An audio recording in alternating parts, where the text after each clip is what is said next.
Bahamas basketball is certainly on the rise. And this past weekend, the body in charge of hoops here at home seeking to find the persons that will chart the course for the sport over the next 4 years. More in this report. This feels great, and I'm glad to get that process over. Now the work begins.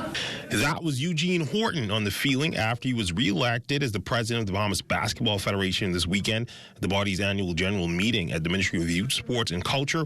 After less than an hour of deliberations, the Bahamas Basketball Federation's new executive team was voted into office, and Horton was overwhelmingly returned as president for the next 4 years.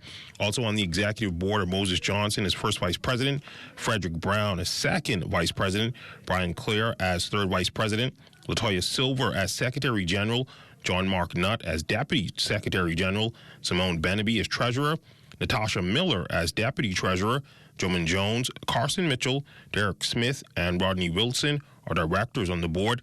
And rounding out the board in the public relations capacity is Dominique Fernander. Well,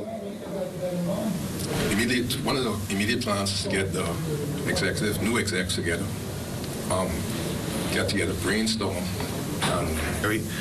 We want to meet urgently. I think one of the biggest things for us is to build synergy among all associations, seek out talent, also to get our national teams moving, dealing with the coaching selection committee, get that rolling, and get the coaches for the several junior teams as well as senior women. So we want to balance the scale now.